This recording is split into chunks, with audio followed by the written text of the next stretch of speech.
Sudah.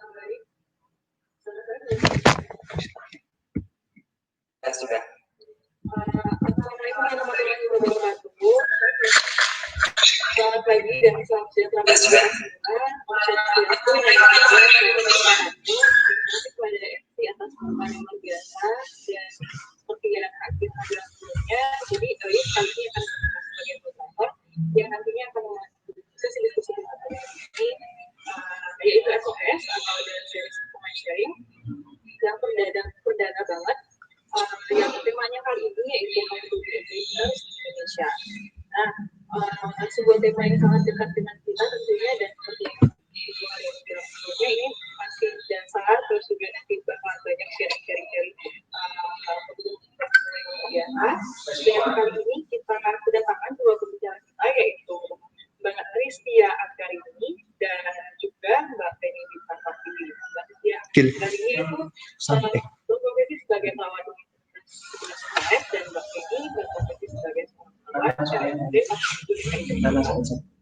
Nah, untuk melangkah lebih jauh, kami ingatkan kepada seluruh peserta baik yang belum terutama untuk selama sesi materi berlangsung nanti untuk memastikan mikrofonnya dan untuk yang memiliki pertanyaan, sesi tanya jawab akan berlangsung setelah sesi materi selesai. Jadi akan diadakan di akhir acara nantinya. Dan untuk sesi tanya jawab kami bagi menjadi 2 termin, masing-masing termin akan diberikan kepada 3 penanya. Dan yang paling penting nanti akan ada 3 door prize untuk 3 penanya terbaik yang akan langsung diberi oleh peserta kita. Jadi jangan lupa untuk disimak dan siapkan untuk kamu sampaikan nanti saat sesi tanya jawab. Gitu. Dan kira-kira apa saja yang akan disampaikan pembicara kita terkait bagaimana menjadi nurse yang terbaik di Indonesia. Langsung saja kita ke pembicara pertama kita yaitu Penny Witantapiwi. Tapi sudah kita tampilkan dulu profil dari Mbak Penny biar kita sama-sama kenal. Mungkin bisa ditampilkan. Baik.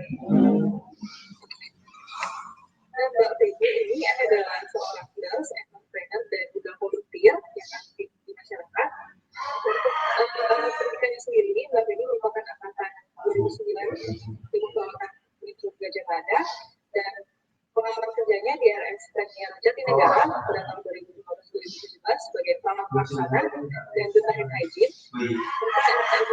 Untuk sampai sekarang sebagai pelawat staf mutu rumah sakit dan sistem DMKP. Untuk grants, ekspor dan sebagainya bisa teman-teman sendiri. Mungkin sekian perkenalan singkat kita langsung masuk ke sesi materi yang akan dibawakan oleh Mbak Penny. Pada Mbak Penny dan silakan.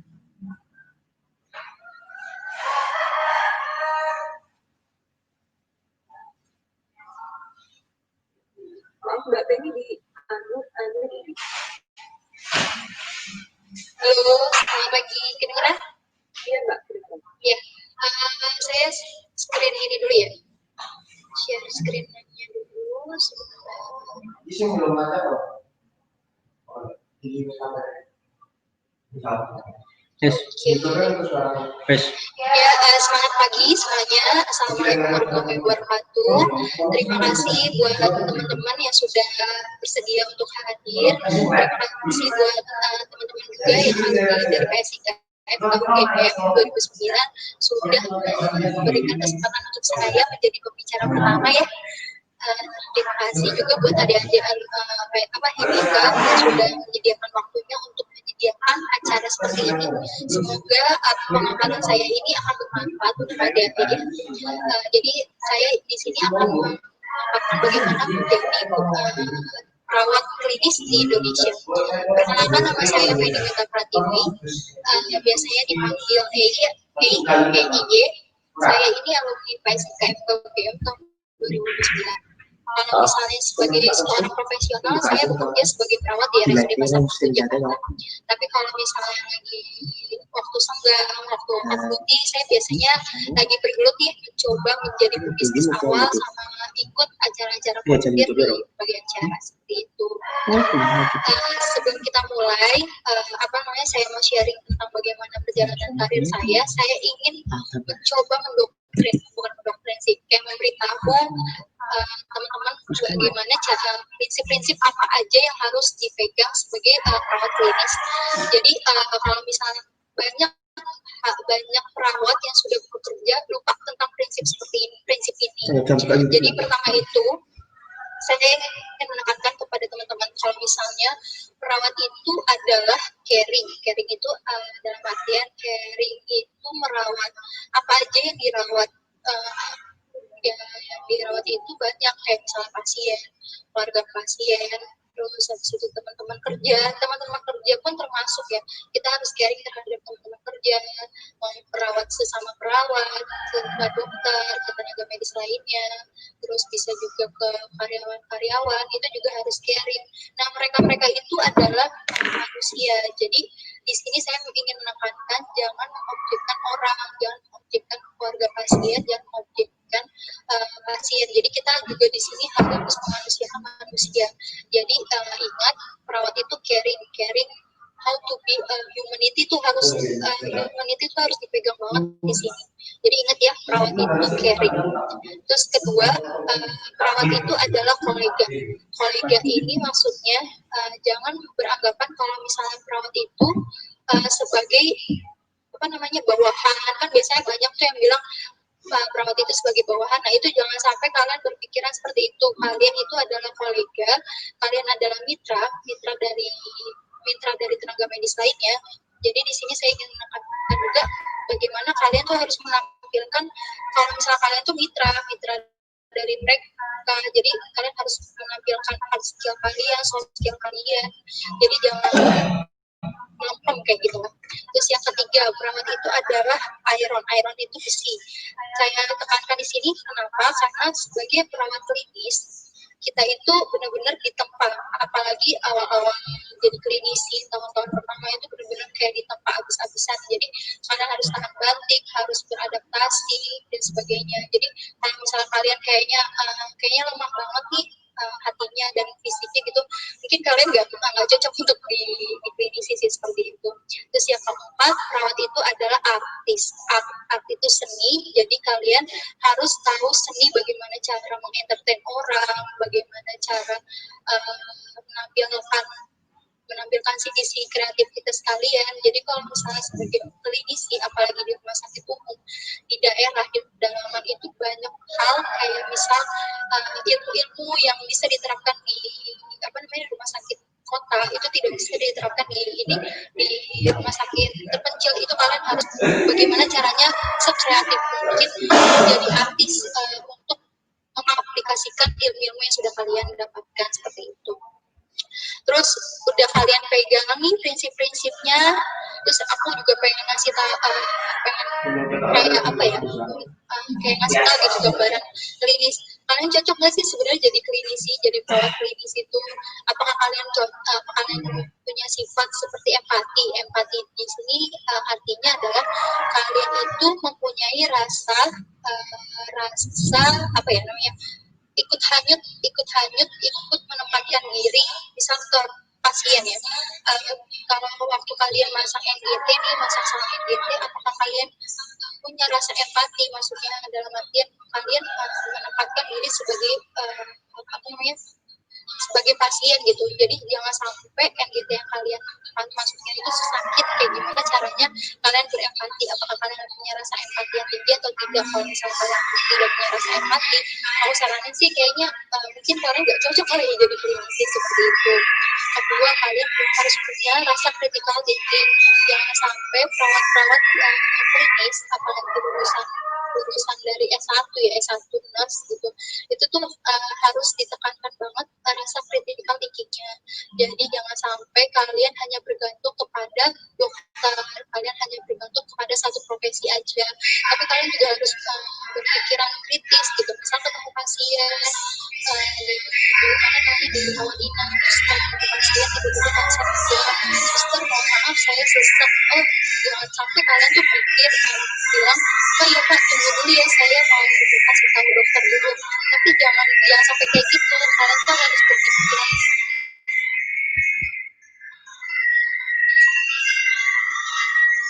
Yang stasiun suara kok. Terus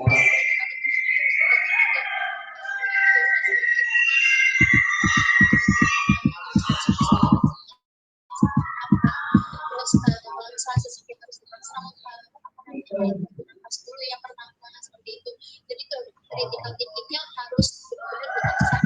Apalagi mau profesi kan, nah itu harus critical thinkingnya harus diasah seperti itu. Yang ketiga, kalian harus aktif.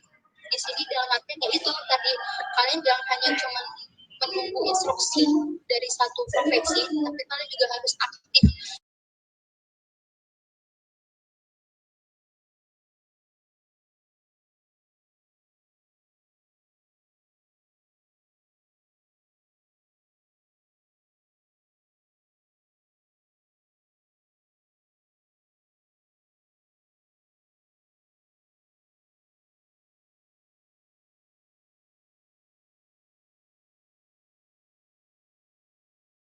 Semua masalah harus seperti itu dan harus supel, jangan sampai cemberut kayak gitu, jadi perawat yang cemberut. Semua masalah harus. Yang kelima, kalian harus tahan banting di sini dalam artian tidak menutup kemungkinan kalau misalnya di dunia kesehatan itu yang namanya senioritas itu benar-benar ada dan nyata gitu. Jadi kalian harus tahan banting, diomelin sama keluarga pasien, diomelin pasien, dikomplain sama dokter, tenaga medis, terus habis itu ditempa sama senioritas, kalian harus tahan banting seperti itu.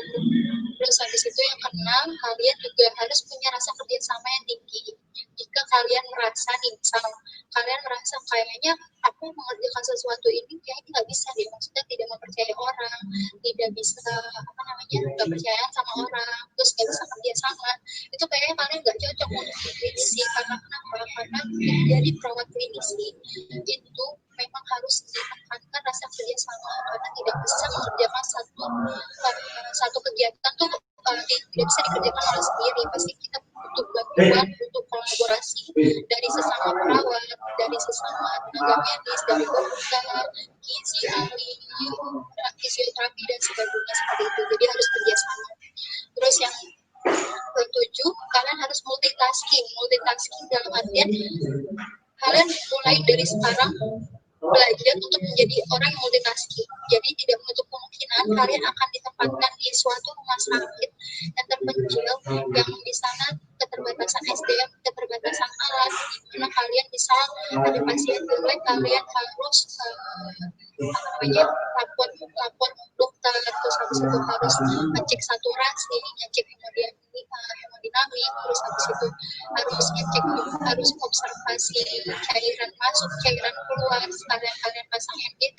Nah itu di situ kalian harus diasah bagaimana cara melakukan berbagai kegiatan dalam satu waktu seperti itu. Terus yang ke-8 tadi itu kreatif, bagaimana sekreatif mungkin kalian tuh mendaya gunakan apa-apa yang ada di rumah sakit kayak gitu. Misal, wah kayaknya ini nggak ada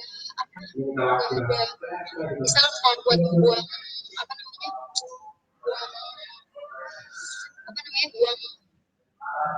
buang hasil NGT kayak gitu. Nah itu kan biasanya pakai urin bag. Nah urin bag nggak ada, keterbatasan, kalian pakai apa? Oh yang sudah pakai ini aja, atau misalnya kayak pelabut dipotong, tapi harus menggunakan tetap menjaga kesterilannya. Jadi bagaimana kalian mengasah kreativitas kalian sih seperti itu. Oke, setelah kalian udah punya prinsip, kalian udah kayaknya sifat-sifat yang ada di perawat klinisi, wah kayaknya aku ada nih kayaknya kayak gitu, dan aku punya passion ke arah sana, kalian harus men-set dulu goal kalian. Men-set dulu goal kalian itu mau seperti apa, mau jadi klinisi sebagai batu loncatan aja kah, atau mau sampai akhir, wah saya harus jadi klinisi sampai akhir aja gitu. Kalau misalnya kalian cuma mau batu loncatan, misalnya mau jadi dosen misalnya, saya mau jadi dosen tapi sebelumnya 1 tahun saya ingin menjadi klinisi dulu, ya kalian mencari itu selama setahun itu, kalian harus banyak belajar bagaimana cara menjadi klinisi.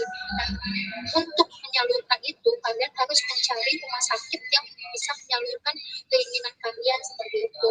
Kalau misalnya kalian mau sampai akhir, kalian juga harus tahu mau jenjang karirnya seperti apa, mau 5 tahun atau 2 tahun, dan dalam 2 tahun saya akan menjadi seperti ini. Ya pokoknya balik ingin menjadi perawat seperti apa, perawat yang hanya misal cuman bekerja untuk memenuhi kebutuhan sehari-hari, atau kalian ingin menjadi perawat yang mempunyai value itu nilai-nilai yang sudah saya sampaikan seperti tadi, yang bisa dibawa dan bisa di-show off ke orang-orang dan bisa bermanfaat untuk orang lain seperti itu. Setelah kalian tahu nih goal kalian mau seperti apa, nah kalian baru tuh mencari tahu gimana ya caranya menjadi perawat klinis itu, kayak gimana awal mulanya saya harus seperti menjadi perawat. Pertama kali kalian harus prepare dulu, kalian tahu goal kalian apa, mau seperti apa, baru kalian searchingnya itu bisa tanya sama kakak tingkat, bisa cari di Google, bisa cari di internet dan sebagainya. Kalian cari tahu rumah sakit impian kalian atau keinginan kalian, misal kayak belajar atau ingin punya gaji gede dan sebagainya. Kalian cari rumah sakit yang bisa mengcover itu semua seperti itu. Habis kalian searching, kalian harus tahu juga bagaimana cara mengapply. Kalau dulu saya itu mengapply, pertama itu menyiapkan berkas apa aja yang disiapin. Pertama itu CV sama portofolio. Di CV dan portofolio itu, tapi portofolio sih kayaknya di Indonesia jarang digunain. Orang Indonesia pasti selalu menggunakan CV biasanya. Nah, di CV itu kalian membranding your personal, jadi kasih tahu keistimewaan kamu tuh apa, kelemahan kamu tuh apa di dalam CV itu. Nah, untuk CV dan portofolio sendiri sih ini sebenarnya ada banyak seminar bagaimana cara mengisi CV yang benar, yang bagus seperti apa. Di seminar ada, di internet ada, kalian bisa cari sendiri. Terus habis itu yang keempat, kalian harus protect yourself itu dengan cara melegalkan diri kalian sendiri.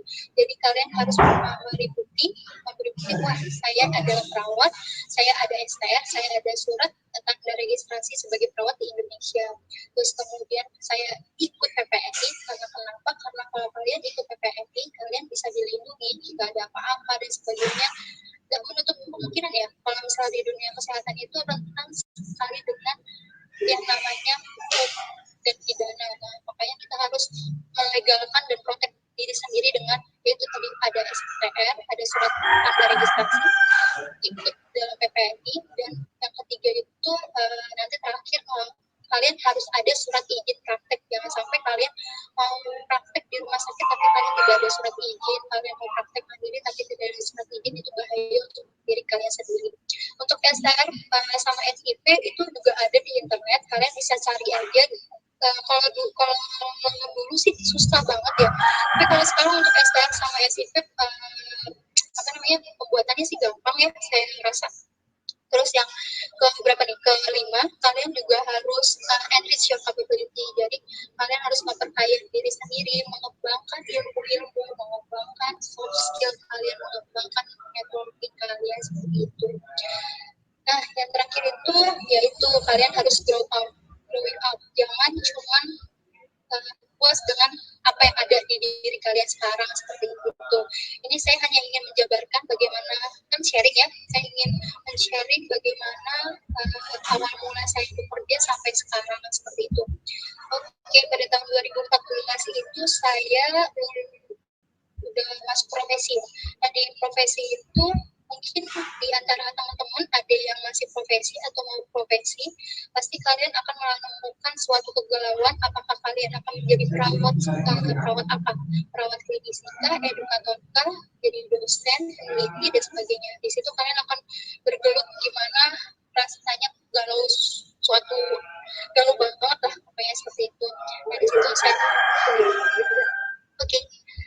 di sana kalian kayak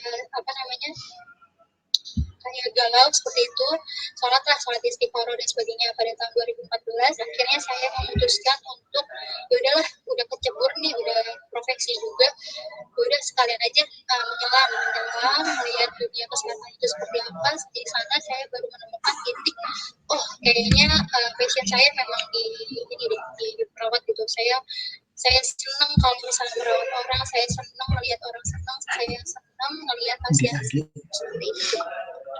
Terus pada tahun 2015 akhirnya saya lulus, terus kemudian saya mengakatkan diri saya, oh ya sudah, saya coba menjadi perawat yang mempunyai value seperti itu. Pada 2015 saya lulus, terus kemudian sih ada yang nawarin saya mau langsung jadi kepala ruangan atau tidak gitu kan. Tapi balik lagi ke goal saya pengennya jadi perawat yang menyentuh langsung ke pasien, membantu pasien seperti itu. Akhirnya saya juga pengen belajar, akhirnya saya cari rumah sakit yang kira-kira cocok di mana. Akhirnya saya pertama tiga rumah sakit sebenarnya saya pengen ke Darmais, RSCM atau Rumah Sakit Harapan Kita di Jakarta, karena di sana banyak kasus-kasus besar yang bisa saya belajar di sana. Tapi balik lagi, waktu dulu tuh suruh bikin STR sama SIP itu susah, dan cara nge-apply ke sana tuh harus ada STR. Nah, makanya saya coba cari rumah sakit lain yang kira-kira tidak menggunakan STR atau surat keterangan aja kayak gitu. Nah, akhirnya ke rumah sakit yang pertama, Rumah Sakit Premier. Nah, di sana saya benar-benar ditempa, nangis tiap bulan iya, nangis tiap minggu iya, gak pengen jadi perawat iya, tapi balik lagi, tahan banting, tunjukin kemampuan kamu, dan akhirnya pada tahun 2015, akhir 2016, udah mulai banyak kenalan, udah mulai menerima. Akhirnya saya flap to wings, mencoba mengepakkan sayap, akhirnya dicoba jadi duta hand hygiene dan sebagainya, dikenal orang. Terus pada tahun 2016-17 kayak kok ngerasa ya itu balik lagi, kok kayaknya saya di sini pengen mengembangkan diri ya, di sini kayaknya cukup nih buat mengembangkan diri dan sebagainya, dari kesejahteraan dan karirnya juga kayaknya mentok kayak gitu. Dan akhirnya pada 2017 saya mencoba untuk, yaitu doa saya dikabulkan, tiba-tiba saya dipanggil, padahal saya meng-apply itu 2015, baru dipanggil 2017 di RSUD Pasar Minggu, rumah sakit pemerintahan, rumah sakit yang baru berdiri, jadi mungkin pengembangan karirnya lebih bagus dan sebagainya. Ya, terus 2018 akhirnya 2017 akhir saya mencoba tuh mencoba untuk ya mengapakkan sayap lagi, terus diajakin lah sama teman untuk yuk jadi staf mutu rumah sakit gitu. Ya udah, yuk bantu aja, kan waktu itu gak ada mikir kemana-mana sih, cuma mau bantu doang. Terus akhirnya dikenal orang dan sebagainya, akhirnya ya udah pada tahun 2019 mengapakkan sayap lagi, pengen yang kesehatan aja, akhirnya ikut volunteer di mana-mana, kenal sama teman-teman. 2020 akhirnya banyak ketemu teman, kayak memperluas wawasan, oh ternyata dunia kesehatan tuh oke, tapi kita harus perhatiin juga dunia lain. Jadi sekarang tuh saya lebih kayak mencoba untuk manajemen planning untuk finance-nya gitu dan sebagainya. Nah, pada tahun 2020 akhirnya saya mencoba menjadi pebisnis, nursepreneur dan sebagainya. Nah, pada nursepreneur ini nanti ada bahasannya juga nih pada sesi 11. Nah, insya Allah saya juga diamanahkan untuk menjadi pembicara juga, nanti akan lebih dibahas tentang nursepreneur itu seperti apa, menjadi nursepreneur itu seperti apa di sesi 11 ya. Nanti kita ketemu lagi, cukup sekian. Intinya adalah jika kalian benar-benar pengen jadi perawat klinis, kalian pengen hebat di dalam jadi perawat klinis, jangan setengah-setengah. Kalian harus cinta itu, kalian harus berkorban banyak hal untuk menjadi hebat seperti itu. Terima kasih. Jika ada pertanyaan, sedikit sharing dari saya tadi. Kalau misalnya ada pertanyaan, bisa kita diskusikan. Terima kasih. Baik, terima kasih atas materi yang biasa. Ternyata perjalanan sebagai dinas itu panjang banget teman-teman, dan sudah sampai 4 tahun, dan sudah mulai dari karir gitu ya. Terus selama kita S1 juga sebenarnya banyak banget yang bisa kita siapkan, kayak empati, critical thinking, aktif, support dan friendly, tahan banting, kerjasama, motivasi dan lain-lain yang bisa kita siapkan. Jadi sekarang agar nanti kalau misalnya memang kita sesuai sama di karir ini, kita bisa jadi lebih siap seperti itu. Nah, untuk yang punya pertanyaan silakan diketik dulu. Kita lanjut ke materi berikutnya, yaitu Mbak Sitiah Anggar ini. Kita bisa bacakan dulu CV-nya.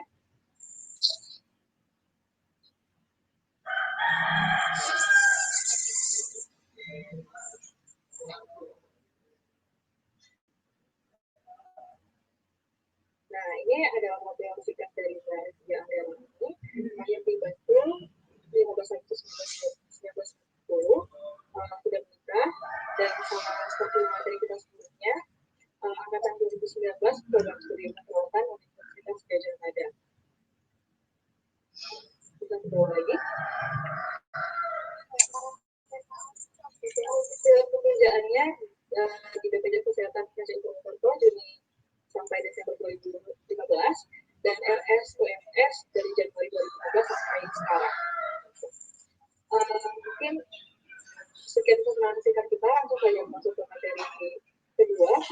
Kepada Mbak Rizky Anggari, kami persilakan. Assalamualaikum warahmatullahi wabarakatuh. Coba saya share screen ya.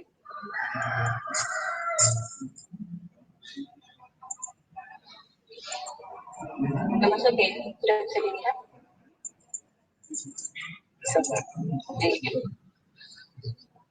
Assalamualaikum warahmatullahi wabarakatuh. Saya Rizky Anggari. Terima kasih atas kesempatan yang diberikan teman-teman Timika dan teman-teman PSIK UGM 2009. Mungkin hari ini bakal punya sharingnya aja, bakal punya ceritanya aja, curhat-curhatannya seperti apa gitu ya. Kalau tadi Mbak Reni Mbak Egi sudah menceritakan ketika klinis itu seperti apa, sebagai perawat yang terjun langsung merawat pasien seperti apa. Mungkin nanti saya akan sedikit memberikan gambaran ketika teman-teman akhirnya berada di area manajerial rumah sakit seperti apa. Ya, ini saya awal saya bekerja, saya di BPJS Purwokerto itu sekitar 7 bulan. Lalu setelah itu saya memutuskan pindah ke area Solo karena memang ada alasan pribadi, memang calon suami domisilinya di area Solo, mau tidak mau akhirnya memutuskan untuk pindah. Kebetulan saat itu memang yang sedang melakukan rekrutmen di rumah sakit UNS. Saat itu RSUNS masih dalam pembangunan jujur, jadi sebuah rumah sakit yang wujudnya saja saat itu belum 100% selesai dibangun. Saya apply, kemudian tes seperti instansi pemerintah yang lain. Januari akhirnya diterima. Di Januari itu kami tidak langsung terjun ke lapangan, tidak langsung terjun ke rumah sakit karena saya katakan tadi fisik rumah sakitnya saja belum 100% selesai dibangun. Jadi waktu itu kami sempat dimagangkan di 2 rumah sakit terdekat sekitar 3-4 bulan. Di momen itu adalah momen ketika saya benar-benar harus catch up dengan klinis. Seperti yang Mbak Heidi katakan di awal tadi, teman-teman harus melakukan dulu. Teman-teman mau ke klinisi atau ke peneliti atau ke pendidik itu memang harus dari awal. Karena seperti yang saya alami ketika saya 7 bulan di non-klinis, kemudian saya balik ke klinis, saya benar-benar mengalami di sekitar 3 bulan pertama itu catch up-nya harus benar-benar luar biasa, karena critical thinking juga harus benar-benar diasah, skill yang sudah hilang selama 7 bulan itu juga harus diasah kembali. Jadi perlu teman-teman pertimbangkan ketika pengen klinis, tetap dari awal kalau bisa teman-teman tentukan harus klinis, karena kalau enggak teman-teman akan kesulitan untuk catch up-nya. Nah kemudian saya belum masuk ke sana karena sebuah rumah sakit yang baru, dan saat itu untuk pemberian insentifnya harus berupa remunerasi, dan tim remunerasi saat itu juga belum terbentuk. Saya di pertengahan tahun 2016 akhirnya diikutkan pelatihan penyusunan sistem remunerasi. Sistem remunerasi UMS itu sudah terbentuk, tapi untuk yang sistem rumah sakit itu saat itu belum. Dan sangat beda ketika teman-teman berada di rumah sakit dan berada di pendidikan. UMS itu sebuah universitas, sedangkan rumah sakit tidak akan bisa mengikuti ritme yang ada di universitas. Rumah sakit itu lebih ke arah aturannya, lebih mengarah ke aturan Kemenkes, sedangkan universitas itu Ristek Dikti. Padahal rumah sakit di bawah universitas itu aturannya mengikuti aturan Ristek Dikti. Itulah yang sedikit menimbulkan perbedaan antara di rumah sakit dan juga di universitas. Pertengahan sekitar Juni waktu itu, Juni 2016, sistem remunerasi itu baru disusun dan harus operasional sistem remunerasi itu di 1 Januari. Banyak gonjang-ganjingnya di sini, banyak ketika suatu sistem yang baru itu dibentuk pasti akan menimbulkan pro dan kontra. Nanti akan kita bahas juga kan ya. Kemudian saya juga sempat berada di tim kendali dan kendali biaya JKM, tapi saat ini saya sudah off. Kemudian itu untuk membantu di tim akreditasi juga di manajemen komunikasi efektif.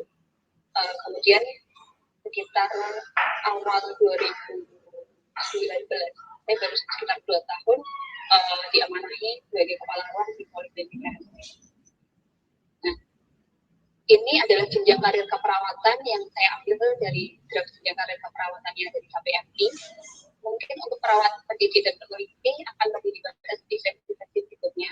Untuk perawat klinis dan manajer ini yang akan kita bahas di sesi kali ini. Seperti yang Mbak Feby katakan tadi, ketika teman-teman itu sudah mengklaim untuk berada di klinisi, teman-teman harus menentukan dulu teman-teman mau apply di mana. Karena dan seperti yang dikatakan Mbak Feby, mau hanya sebagai batu loncatan atau akan seterusnya berada di sana. Karena ada beberapa rumah sakit yang dia menerapkan sistem level PK-nya tidak mengakui level PK sebelumnya. Jadi ketika teman-teman itu masuk ke sebuah rumah sakit, teman-teman akan dilakukan kredensial. Awal masuk itu sebagai pra-PK, kemudian akan dilakukan kredensial jadi PK1. Setelah sekian lama ada peraturannya, nanti teman-teman akan di kredensial lagi untuk masuk ke PK2, kredensial lagi masuk ke PK3. Ini adalah level yang karir teman-teman.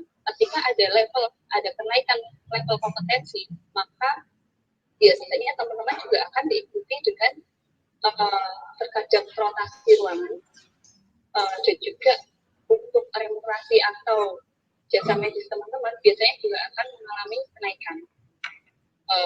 Ketika teman-teman hanya sebagai batu loncatan,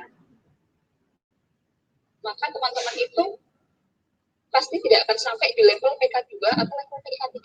Sedangkan level PK ini akan berpengaruh terhadap insentif yang teman-teman terima. Jadi tolong benar-benar dipastikan teman-teman mau masuk ke rumah sakit itu mau sampai berapa panjang, berapa lama jenjang karirnya di situ, apakah teman-teman memang mau full di situ atau memang hanya sebagai batu loncatan. Nah, kalau teman-teman nanti ingin menjadi perawat manajer, setidaknya teman-teman harus sampai pada level PK2. Setelah level PK2, teman-teman baru akan bisa masuk ke PM1, perawat manajer level 1. Perawat manajer level 1 itu low management, seperti kepala ruang. Nanti ketika naik lagi akan sebagai kasih keperawatan. Ketika naik lagi akan sebagai kasih keperawatan. Seperti itu. Apa sih suka dukanya yang ada di manajerial? Pertama, jelas teman-teman itu membangun sebuah sistem. Kalau itu sebuah rumah sakit yang baru berkembang, itu otomatis sistemnya belum terbentuk secara sempurna. Jadi teman-teman ada di situ, teman-teman punya pemikiran, teman-teman punya ide, punya kreativitas, teman-teman bisa bangun sistem yang ada. Bangun sistem ini tidak mudah jujur. Pasti akan banyak pro dan kontranya, karena ketika sebuah sistem itu berjalan di awal, pasti tidak akan seperti rumah sakit yang sudah berdiri. Lalu yang kedua, teman-teman akan menjadi agents of change. Teman-teman ketika masuk ke area manajerial, apa yang teman-teman utarakan, apa yang teman-teman ajukan idenya dan kemudian diterima oleh pimpinan, itu akan sangat berpengaruh terhadap lingkungan teman-teman. Ketika teman-teman memberikan aura yang positif, ketika teman-teman memberikan ide-ide yang kreatif, maka area kerja teman-teman itu akan berubah. Lalu untuk yang ketiga, teman-teman kalau misalnya berada di area manajemen, sebagian besar bekerjanya itu sekitar jam 7 sampai jam 4. Tapi kenyataannya, yang mungkin teman-teman di luar tidak ketahui, HP itu tidak akan berhenti berbunyi di atas jam 16. HP itu pasti harus ready 24 jam karena banyak masalah yang masuk di lebih dari jam kerja. Jadi teman-teman kalau memang teman-teman tidak bisa diganggu dalam tanda kutip, teman-teman tidak bisa diganggu ketika jam istirahatnya teman-teman atau di malam hari atau apa, teman-teman tolong pikirkan kembali ketika akan masuk ke area manajerial. Karena mau tidak mau teman-teman harus bisa dikontrolin dalam waktu 24 jam. Jadi tidak seperti perawat pelaksana yang ketika teman-teman habis shiftnya sudah dioperkan ke teman-teman yang lain. Ketika teman-teman pagi, pasien teman-teman akan dioperkan ke shift siang dioperkan ke shift malam. Gitu. Nah, kalau area manajer, teman-teman nggak akan bisa mengoperkan itu secara 100%. Bahkan ketika sudah ada manager on duty, pasti ada hal-hal yang manager on duty itu tidak bisa putuskan sendiri tanpa kalian. Jadi pastikan teman-teman siap selalu dihubungi 24 jam ketika teman-teman menemukan di area manajerial. Otomatis teman-teman juga harus memberikan pengertian kepada keluarga teman-teman, ke pasangan teman-teman kalau teman-teman sudah menikah, bahkan mungkin ke beberapa teman-teman ketika pasti akan ada yang bertanya itu tapi kan lebih bagus, itu Pak seperti ini, itu Pak seperti ini, itu jangan kaget ya. Itu harus teman-teman siapkan dari awal. Lalu yang nomor 4, teman-teman itu harus cepat beradaptasi, apalagi di masa-masa pandemi seperti ini. Masa-masa ketika semua keputusan bisa berubah dalam waktu menit, benar-benar dalam waktu menit. Sebelumnya diputuskan seperti ini, ternyata terjadi kejadian, ternyata yang konfirmasi positif naik sekian puluh persen, naik akhirnya dalam satu bangsa tidak bisa terkampung, harus dibuka bangsal yang A, B, C itu harus dibuka untuk bangsal COVID dan sebagainya. Teman-teman harus siap, dan teman-teman pasti akan sangat bekerja sangat ekstra ketika terjadi hal-hal seperti ini, pandemi seperti ini. Jangan harap teman-teman bisa pulang pas jam 4 sore, pas pulang itu jangan harap, karena ketika di masa-masa pandemi seperti ini teman-teman pasti akan banyak overtime-nya. Teman-teman pasti akan merasa tidak nyaman ketika hanya dikonsuli dari rumah. Teman-teman pasti akan merasa saya harus memastikan di lapangan seperti apa. Lalu yang terakhir, pengambilan keputusannya harus cepat. Nggak bisa teman-teman berpikir kalau ini kalau ini nggak bisa. Banyak hal yang harus diputuskan dalam waktu cepat. Ketika nanti terjadi komplain dengan keputusan teman-teman, teman-teman juga harus siap dengan konsekuensinya. Gitu. Dan jangan mudah ketika sudah memutuskan suatu hal A, tapi ternyata ada plus minusnya seperti ini, jangan teman-teman harus ya A ya teman A, tapi tolong dikoreksi dulu. Oh iya, ketika ada masukan seperti ini, dan sistemnya harus digeser menjadi seperti ini. Lalu, sebuah manajemen keperawatan sebagai sebuah sistem, nanti teman-teman sudah dapatkan materinya di perkuliahan. Saya hanya akan membahas masalah input dan prosesnya. Ketika di bagian di area input, teman-teman yang di area manajerial itu memiliki yang paling vital itu ada 2, SDM dan juga fasilitas. Ketika bagaimana caranya teman-teman mengatasi krisis SDM ketika teman-teman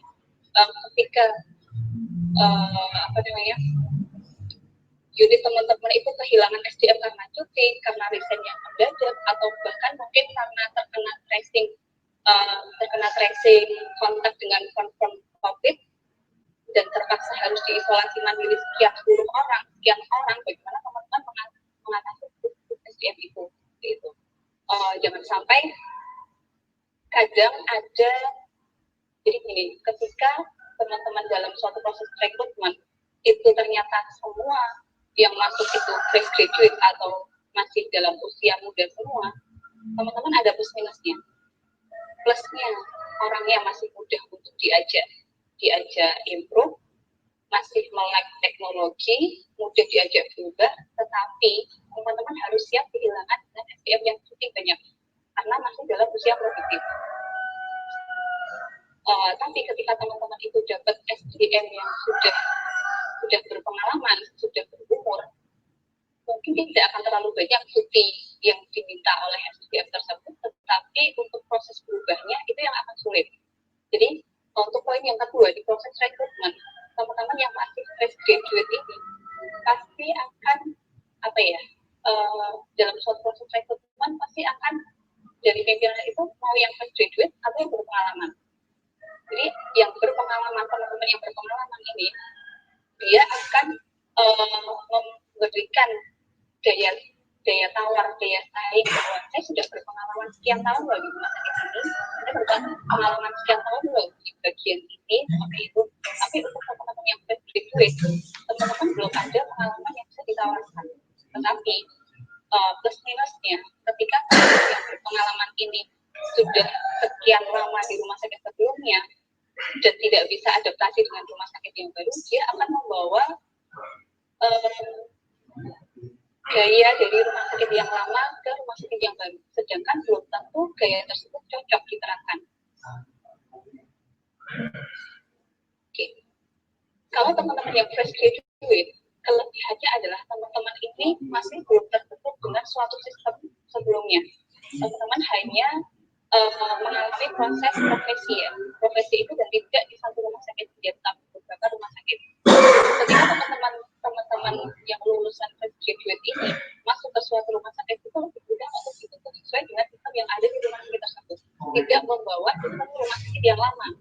Tapi memang ketika dikejar untuk langsung buka bangsal baru dan sebagainya, ini akan susah karena teman-teman belum memiliki pengalaman klinis yang cukup memadai. Maka ketika teman-teman lagi ya, ketika teman-teman di profesi, tolong benar-benar skill diasah, kemudian critical thinking yang teman-teman diasah. Itu akan menjadi menjadi pokoknya teman-teman ketika teman-teman terjun ke dunia ini. Kemudian masalah fasilitas, teman-teman nggak akan ketika di area manajemen, teman-teman bisa sih memilih, oh saya mau barang ini, tapi pasti akan terbentur ke proses pengadaannya, dan ini tidak teman-teman pelajari di kampus, ini akan teman-teman pelajari learning by doing, seperti itu. Oke.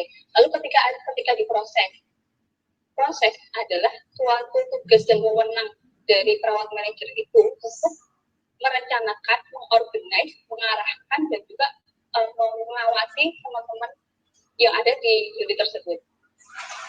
Dan masalah rotasi, reward punishment, masalah pelatihan, ini akan menjadi hal-hal yang sangat krusial dalam suatu proses untuk mencapai pelayanan atau keperawatan yang berkualitas. Jadi teman-teman nanti akan terbentur dengan level PK SDM teman-teman itu level berapa, kemudian ketika terjadi suatu insiden keselamatan pasien itu harus seperti apa, ada punishment-nya, ada reward-nya ketika dia mau ditempatkan sebagai tim akreditasi atau apa. Ini akan membuat sebuah proses pematangan SDM yang luar biasa, yaitu ketika ada reward dan punishment. Dan juga teman-teman harus menentukan siapa sih yang akan disebutkan untuk pelatihan dengan syarat dan ketentuan seperti apa. Oke, kemudian yang terakhir ini yang sangat penting buat teman-teman. Dalam beberapa proses rekrutmen kemarin yang sempat saya ikuti, sempat saya menjadi tim di sana, ada beberapa tips buat teman-teman. Yang pertama, ketika saat proses seleksi administrasi, tolong teman-teman lihat betul posisi yang dilamar itu apa, spesifikasi yang dibutuhkan apa. Ketika yang dilamar itu unit ICU, teman-teman harus siapkan pelatihan ICU. Ketika teman-teman melamar di area ICS, teman-teman harus siapkan sertifikat pelatihan dan itu wajib. Kemudian cek syarat dan urutan berkasnya. Ketika diminta urutan berkasnya adalah A, B, C, D, E, jangan sampai teman-teman yang E itu nyambil A. Itu benar-benar harus urut dan detail syaratnya harus sama persis. Poin pentingnya ada di STR teman-teman. STR itu harus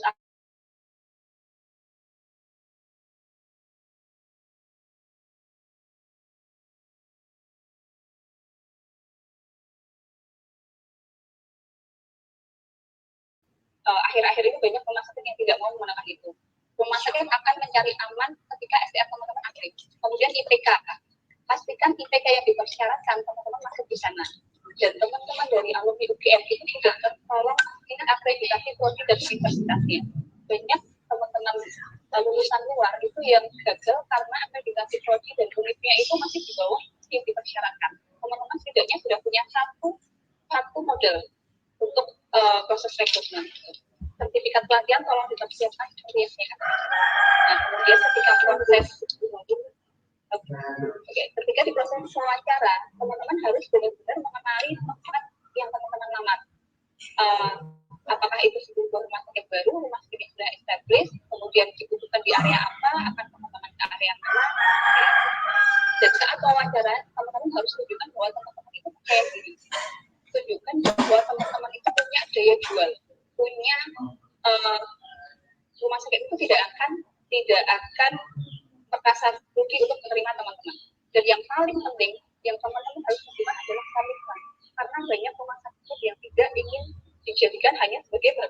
kesehatan. Karena rugi ketika kita sudah melakukan proses rekrutmen, sudah kita latih, sudah kita berikan in-house training, bahkan pelatihan dulu, tapi akhirnya misalnya tentu saja rumah sakit akan sangat merasa kehilangan.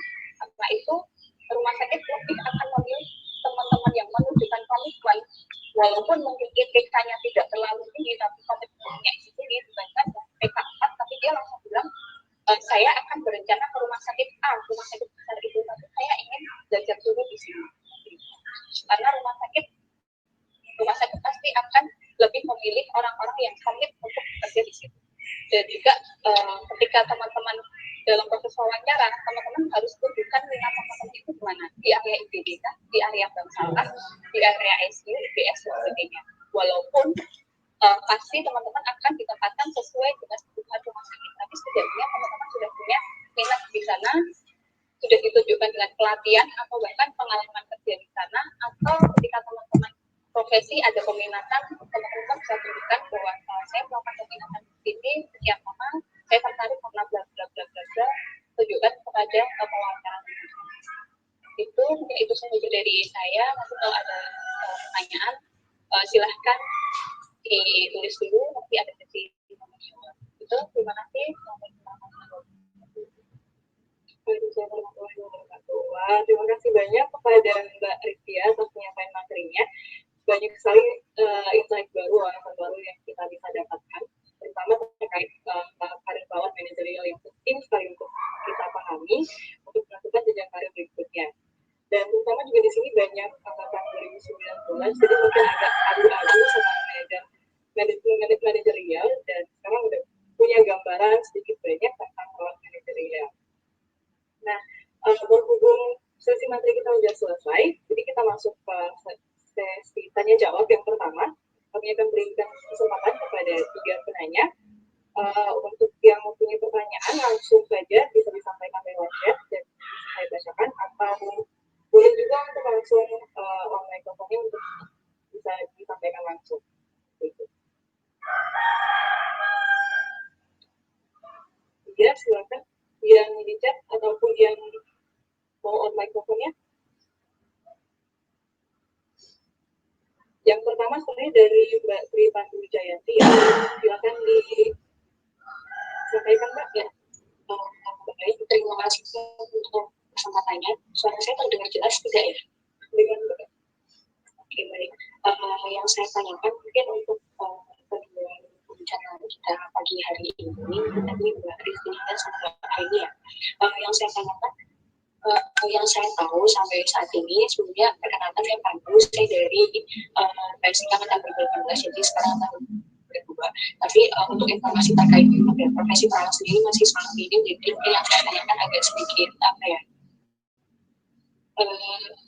masih terlalu cetek gitu.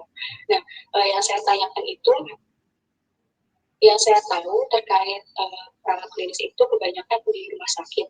Nah, bagaimana jika seorang perawat itu memutuskan untuk bekerja di puskesmas? Apakah itu juga termasuk ranah perawat klinis atau bagaimana? Dan bagaimana alur apabila kita memilih untuk bekerja di puskesmas seperti itu? Terima kasih.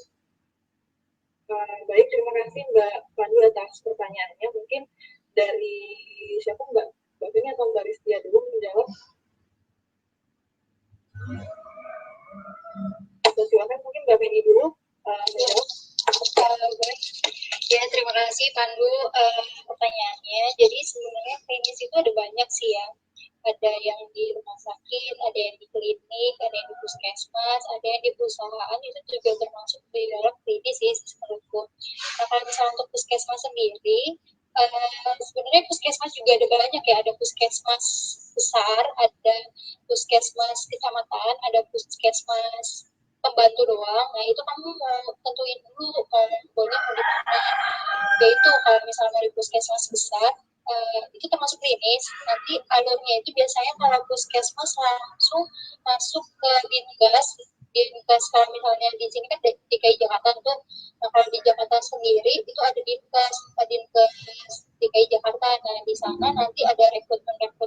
Jadi kalian harus aktif cari tahu, aktif kayak berkenal sama orang yang kerja di puskesmas. Kadang sih kalau puskesmas lebih Kalau di kalau puskesmas di terpencil itu atau daerah-daerah itu biasanya lebih ke kenalan ya. Kalau misalnya di DKI Jakarta kan susah nih untuk masuknya tuh susah, jadi harus lewat jalur masuk beneran di Dinkes, harus apply ke Dinkesnya sendiri. Tapi kalau ke puskesmas, kalau puskesmas daerah itu lebih kayak kamu punya kenalan, terus kalau misalnya ada rekrutmen atau dibutuhin ya udah gitu, masukin lamaran kayak gitu sih. Mungkin dari Tia mau bantu jawab. Kalau itu di area puskesmas memang masih masuk area fungsi itu ya, masih masuk area fungsi, tapi kalau saya di poliklinik sendiri lebih banyak puskesmas itu akhir-akhir ini lebih banyak ke administratif juga. Nah, bagian besar sudah masuk JKN, 80% pasien rumah sakit itu sudah masuk JKN. Akhirnya harus menggunakan rujukan dari fase 1 dan sebagainya. Jadi mungkin yang di area puskesmas itu tidak hanya sekedar caring ke pasien, tapi juga harus kemudian tahu alur ini bisa jadi dan sebagainya. Kita masih teman-teman masih proses belajar ya, nanti pas sesi juga nanti kita sama tugas-tugas di sana. Kalau untuk proses apply-nya, saya malah tidak terlalu paham dari puskesmas. Tapi untuk yang CPNS, PNS, banyak informasi yang dibuka di area puskesmas, dan tapi masalahnya sebagian besar itu masih juga. Jadi hanya beberapa puskesmas saja yang kebutuhan formasinya itu formasi S1 itu hanya beberapa puskesmas, nggak semua puskesmas itu bukan formasinya S1. Kelemahannya di situ sih. Jadi kalau untuk yang mau settle dari sisi keuangan, dari sisi jenjang karir dan sebagainya, teman-teman memang harus apply untuk posisi CPNS memang. Tapi kalau teman-teman menginginkan yang aku pengen di puskesmas yang dekat rumah dan sebagainya, itu mungkin kemudian katakan saya tanya-tanya sana, atau Mbak kalau misalnya, atau mungkin masukin berkas dulu ke sana, itu nanti siapa tahu ada panggilan, mungkin awalnya hanya panggilan untuk macam kontrak atau apa, menggantikan jam cuti atau apa seperti itu. Ada beberapa puskesmas yang masih menggunakan sistem seperti itu kayak ini. Teman-teman yang penting sebar CV dan CV dan persyaratan itu ke beberapa puskesmas yang pengen, mungkin nanti ketika dibutuhkan teman-teman bisa dipanggil. Dan ketika awalnya mau sebagai tenaga kontrak, terus di situ butuh tenaga tetap atau apa, itu teman-teman bisa dipertimbangkan karena kinerja teman-teman bagus. Jadi yang ingin saya katakan ke teman-teman di sini, teman-teman jangan langsung tidak mau ketika diberikan suatu pekerjaan yang remeh. Ketika teman-teman diberikan tanggung jawab yang remeh, teman-teman cuma kayak gini, jangan. Teman-teman kerjakan, teman-teman do the best di sana, pasti akan diberikan tanggung jawab yang lebih di kemudian hari. Jadi orang pasti akan menilai, dikasih kerjaan ini bisa nih, adiknya ini, dikasih kerjaan ini bisa nih, dikasih kerjaan ini bisa nih.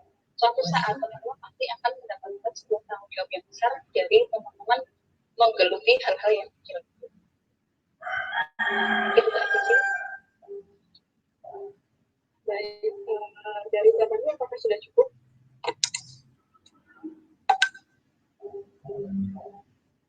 Halo, jadi ya, suaranya terputus gimana ya? Sudah puas dengan jawabannya? Kalau muncul pertanyaan baru, boleh nggak? Mungkin singkat saja nanti. Iya, singkat saja. Saya muncul pertanyaan baru. Nah, berarti apabila kita bekerja di rumah sakit itu tidak harus selalu jadi PNS seperti itu atau begitu? Terima kasih. Singkat saja mungkin dari Mbak Feni apa ya? Enggak, kalau misalnya rumah sakit kayak aku dulu pertama jadi pegawai honorer, terus jadi pegawai tetap, ada yang jadi CPNS. Nah itu beda. Terus kalau misalnya di puskesmas itu lebih kayak ke komunitas sih, kalau di DKI Jakarta ya, lebih kayak langsung ketok pintu langsung ke pasien, langsung ke masyarakat kalau di puskesmas di Jakarta ya. Jadi lebih gak ke duduk dulu di puskesmas, tapi lebih kayak ke rumah-rumah pasien, rumah-rumah keluarga, kayak penelitian dan sebagainya. Nah itu antara bedanya puskesmas sama rumah sakit. Kalau rumah sakit pasien yang ada datangin, tapi kalau puskesmas itu biasanya perawatnya yang datangin masyarakat gitu. Kalau di Jakarta ya kayak gitu sih. Mau ada tambahan dari Mbak Rizia? Banyak tipe apa yang namanya? Tipe kepegawaian di suatu rumah sakit. Ada kan, walaupun saat ini sudah digaung-gaungkan P3K dan PNS hanya dua itu, tapi sampai sekarang P3K itu juga belum resmi semuanya menggunakan itu. Alurnya juga masih belum. Jadi kalau di beberapa rumah sakit itu ada yang namanya pegawai tetap, ada yang namanya pegawai honorer, seperti yang dikatakan ada juga yang dari PNS. Dan itu sistem penggajiannya pun juga berbeda. Ada yang dia PNS-nya itu PNS dari provinsi, ada yang PNS pusat dan sebagainya. Nah mungkin teman-teman nggak apa-apa, teman-teman awalnya itu masih tenaga kontrak. Ketika menjadi tenaga kontrak itu pasti ketika kinerja teman-teman itu bagus dan dibutuhkan rekrutmen untuk tenaga tetap, pasti atasan teman-teman itu akan merekomendasikan teman-teman, pasti akan menyuruh teman-teman untuk apply di sana. Gitu. Nah kalau untuk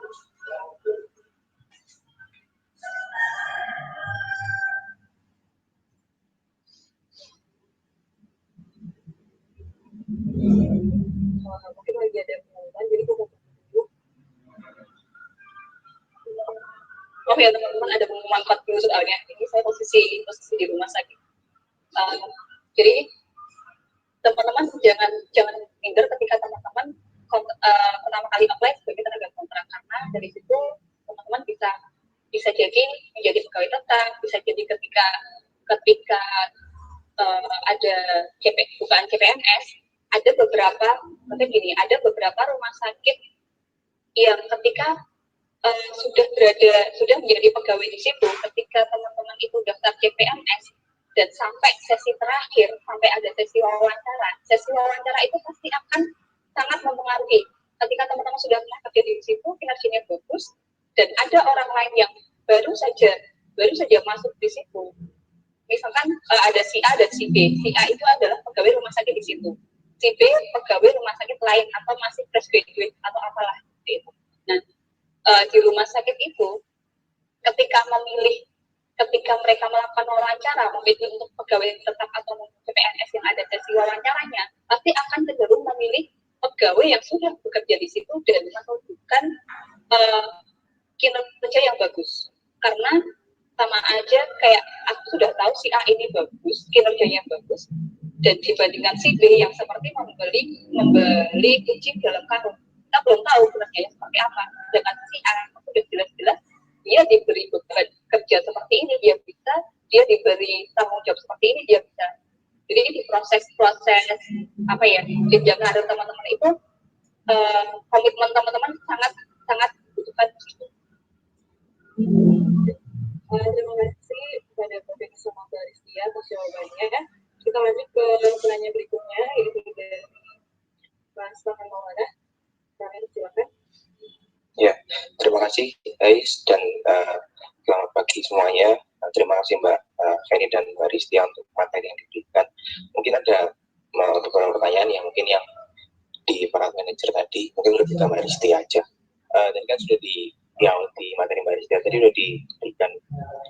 Ya sebenarnya perkenalan dulu, saya Farhan dari Jessica FKM Program 2018. Izin bertanya, untuk kan tadi di awal Mbak Rizia tadi ada diagram seperti ada PK, ada PM, ada peneliti, ada pendidik gitu. Nah untuk dari PK gitu, apakah bisa PK 1 ke PK 2, PK 2 ke 3 itu apakah ada kurun waktu, tenggat waktu per bulan atau per tahun baru pindah, atau pokoknya ada pembukaan untuk naik jabatan ya naik jabatan gitu. Itu untuk pertanyaan pertama.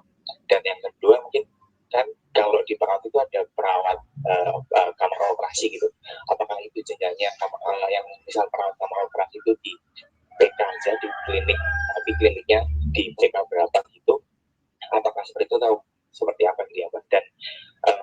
mungkin di yang terakhir, dan tadi juga dari PK2 bisa ke PM, bisa ke manajer gitu.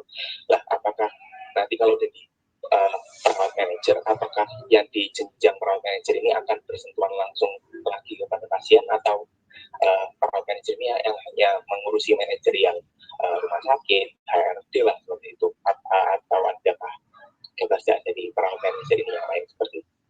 Itu aja pertanyaan dari saya, terima kasih. Sebenarnya untuk baru dia waktunya sudah nggak lama lagi, jadi waktu yang diberikan untuk menjawab hanya 5 menit. Yang pertama tadi bisa diulang, saya belum sempat tadi yang pertama apa tadi? Terkait PK ya, level PK ya? Untuk ya, terkait. Oke. Ketika teman-teman masuk ke sebuah rumah sakit, itu teman-teman pasti akan mulai di pra-PK. Kemudian dalam jangka waktu tertentu sesuai dengan whitebook buku putih dari masing-masing rumah sakit. Jadi ada ketentuan dari masing-masing rumah sakit yang tertuang di whitebook keperawatan. Nah, di whitebook keperawatan itu nanti akan ada jenjang karirnya dari pra-PK menuju PK1, dari PK1 menuju PK2 itu syarat dan ketentuannya apa itu ada. Dan memang ada perbedaan kenaikan jenjang karir dari D3 dan nurse itu memang ada. Gitu.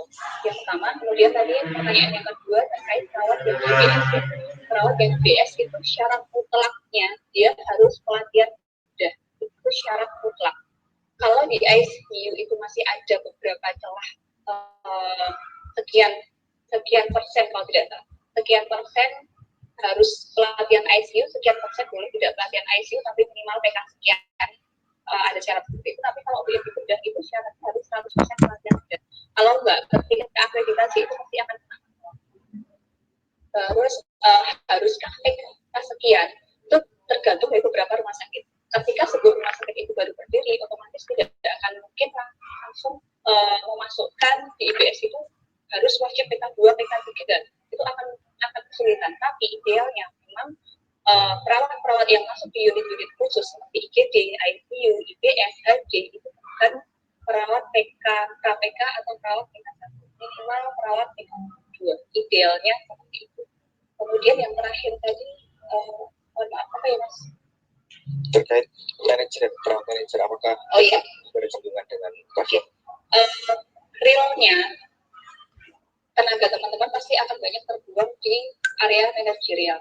Tapi ketika teman-teman sebagai PNS, teman-teman itu ada yang namanya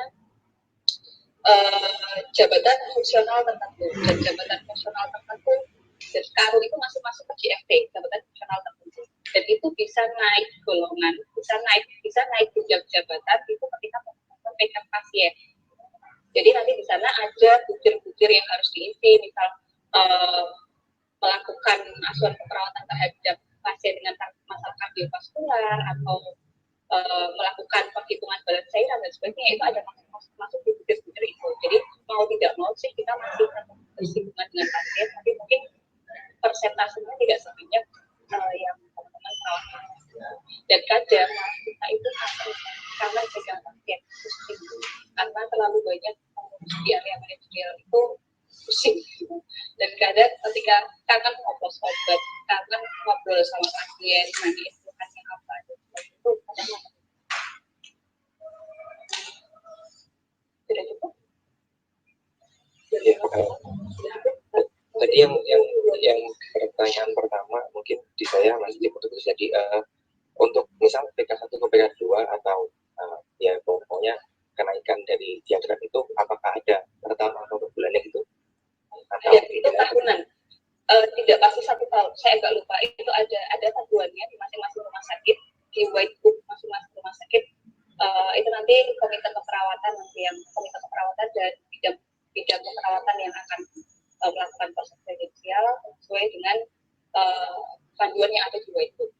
Jadi masuk pasti pra-PK, terus nanti di assess untuk dari PK1, dari PK1 ke PK2 ada syarat dan ketentuannya, minimal sekian tahun, kemudian minimal telah melakukan kegiatan A, B, C, D, E, itu ada logiknya. Kita lanjut ke pertanyaan berikutnya dari Mbak Fakti Alicia.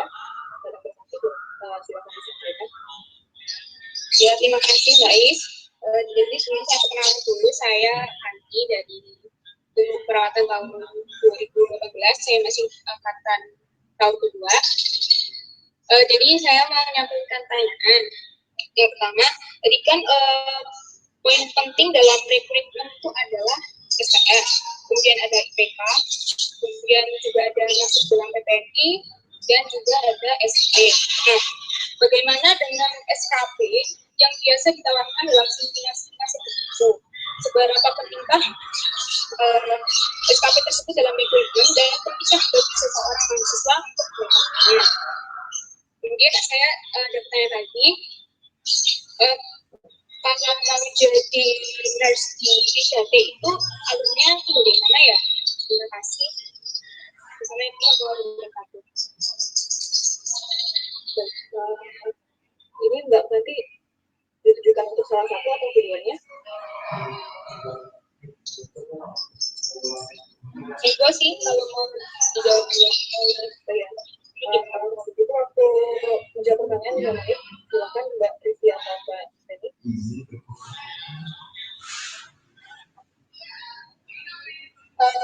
Jawab pertanyaan yang pertama ya tentang SKP yang ada di seminar itu. Jadi sebenarnya SKP itu nanti kami gunain waktu apa namanya buat perpanjang SKR. Jadi kan nanti itu kan SKR itu kan masa praktiknya itu kan cuma 5 tahun. Dan dalam 5 tahun itu kalian harus mengembangkan diri. Jadi adanya fungsi SKP itu untuk kalian tuh apa melakukan SKP itu ya 25 SKP nanti untuk memperpanjang SKR di tahun kelima seperti itu. Untuk apa namanya penggunaan SKP dengan rekrutmen itu sih sebenarnya enggak sih. Yang paling penting itu nanti kalau kamu masuk itu tuh dia lihat itu yang pertama SKR, legalisasi kamu itu tuh SKR, SIP sama pelatihan apa aja yang udah kamu lakukan. Nah pelatihannya pun hati-hati, kalian tuh harus jangan asal ikut pelatihan aja, tapi benar-benar pelatihan yang kayak misal yang diselenggarakan oleh badan-badan yang benar-benar digunakan.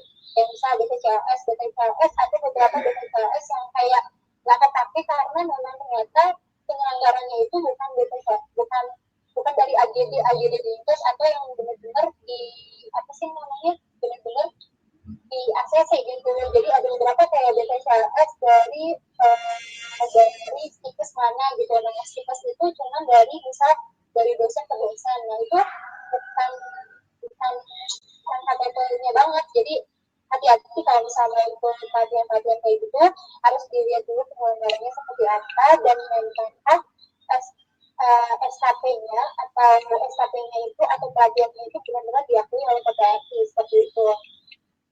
Terus yang kedua apa tadi? Itu bagaimana alur menjadi nurse di 3T? Mungkin dia kali ya itu ya. Aduh, maaf untuk yang 3T juga malah belum ini sih belum memahami juga sih apa mungkin ini PR ya ya sama-sama kita mungkin nanti di sesi berikutnya mungkin dimunculkan untuk yang 3T ini. Ya, kalau begitu mungkin buat Mbak nanti agak dikit dulu mungkin di sesi berikutnya bakal ada sesi yang 3T ya waktu selanjutnya.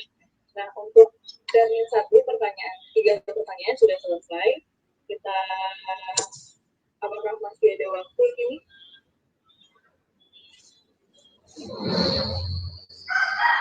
Masih ada waktu atau enggak Tias? Untuk termin berikutnya atau cukup 3 pertanyaan saja?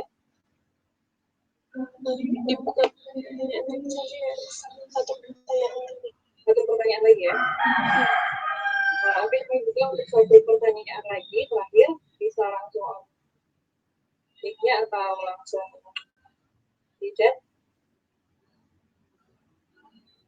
Satu pertanyaan lagi teman-teman. Mas ada Mbak Rini sama Mbak Rifki ya, yang masih penasaran tentang manajerial ataupun klinis, bisa ditanya langsung. Atau nanti kita lemparkan ke YouTube pertanyaannya.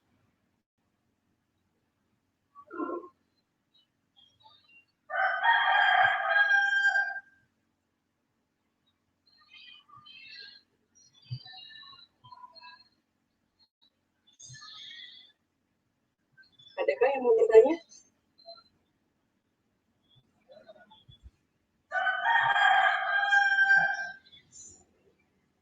Oke, kalau tidak ada, mungkin sudah cukup jelas dari Rizkia sama Mbak Feni. Untuk yang punya pertanyaan terkait wilayah lainnya, seperti kata Mbak Rizkia tadi, ditunggu di sesi SMS berikutnya. Sekali lagi, saya ucapkan terima kasih kepada Mbak Rizkia dan juga Mbak Feni atas materi yang luar biasa, wawasan yang luar biasa, dan juga antusiasme dari para peserta SOS. Kurang lebih mohon maaf, saya kembalikan kepada MC. Terima kasih. Oke, terima kasih Ais yang sudah memandu jalannya SOS #1 pada sesi kali ini. Terima kasih pula kepada Mbak Penis dan Mbak Rizkia telah memberikan gambaran tentang perawat yang luar biasa, sehingga memberikan sedikit kisi-kisi kepada kami yang masih kokoh tentang saya. Dari Tias mungkin untuk link presentasi umpan baliknya sudah adakah?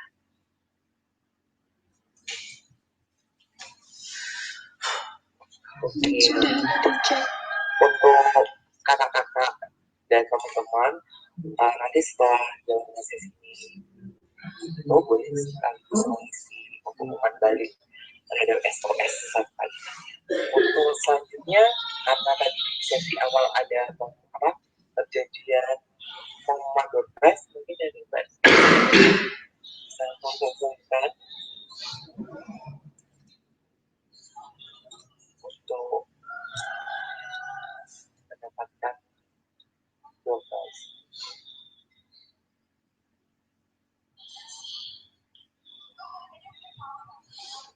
Oke, jadi karena tadi hanya ada 3 penanya, selamat untuk Farhan, Tripandu, dan Hati mendapatkan door prize dari SOS satu kali ini. Nanti untuk Hati, Tripandu, dan Farhan akan dihubungi panitia ya.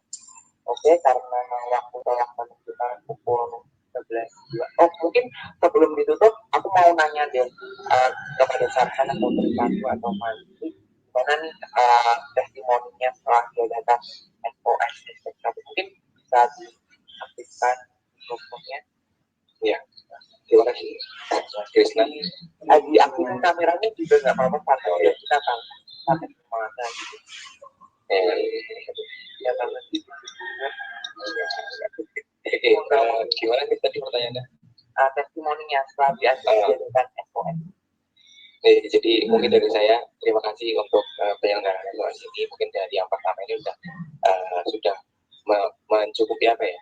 Jadi kita juga di rumah aja, untuk kita juga butuh informasi lebih banyak di luar kita kuliah seperti itu. Ini juga merupakan satu agenda yang merupakan membangun pengetahuan kita lebih. Sebenarnya di kuliah sebenarnya sudah pernah dijelaskan mungkin yang dari diagram tadi seperti itu, tapi mungkin belum ada pertanyaan dulu, tapi sekarang dan itu sudah terjawab. Seperti itu saya bisa kasih. Udah ada gambaran belum ke depannya nanti udah mau jadi perawat seperti itu? Sebenarnya sih kalau dari pribadi lebih baik klinis sih ya, karena ya mungkin karena bagi yang kurang gitu, terus jadi saya kurang gitu. Tapi kan juga nggak tahu gimana ke depannya nanti. Mungkin kayak gitu sih. Mungkin dari SOS nanti ada nggak yang temanya itu dari kemiliteran itu ada nggak ya?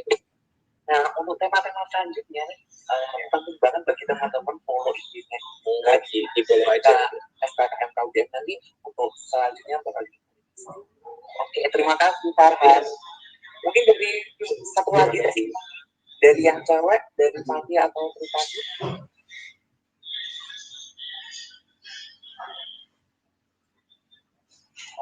karena tidak ada atau juga sudah berpendapat, saya selaku MC pada SOS #1 ini mengundur diri.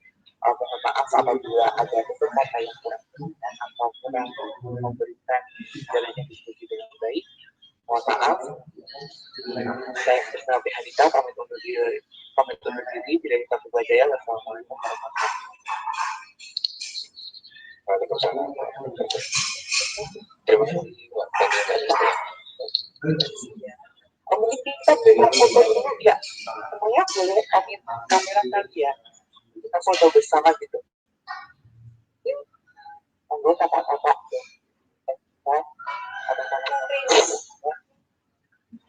Mama, oke. Sebentar. Ini babanya ada yang mau on cam lagi? Benar. Satu ya kita tunggu ya. Itu banyak banget. Kita fotonya mungkin pakai kayak gini aja ya. Ada kita sekalian promosi. Udah siap? Aku nggak apa-apa Kris. Nggak apa-apa, nah ikutan sekalian lah. Enggak. Ya, ya 1, 2, 3.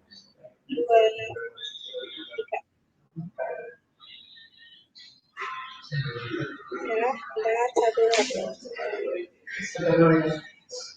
Bentar ya, bentar, tangan saya dulu. Dokumentasi screenshot. Gede.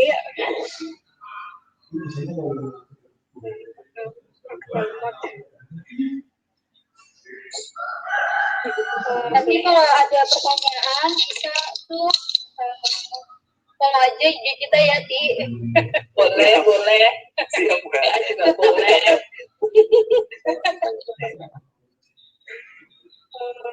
Sebelumnya gimana lagi? Satu lagi. 1, 2, 3.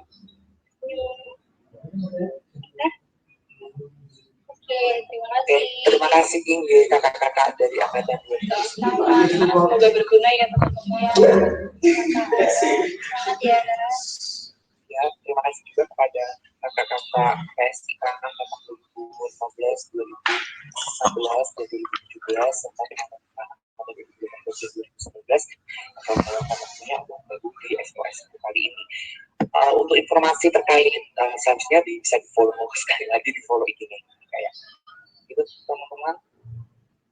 Dan karena ini sudah selesai, boleh teman-teman untuk live dari dan dia ada keduluan ya. Terima kasih Kak Fitri Aristia. Duluan ya. Terima kasih banget yang masih profesi, yang belum profesi.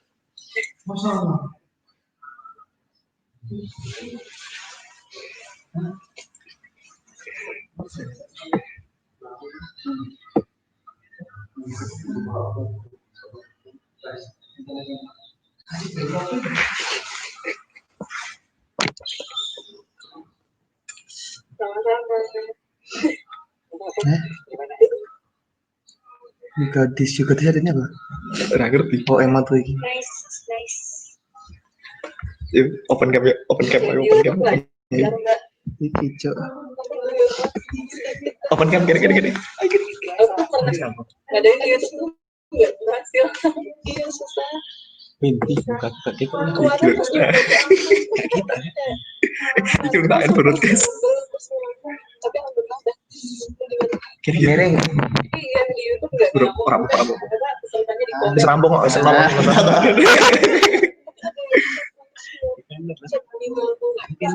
Suara bisik gitu. Broadcast ya. Oh iya. Semua. Oke, oh lewat Zoom gitu nih. Iki kan malah di YouTube.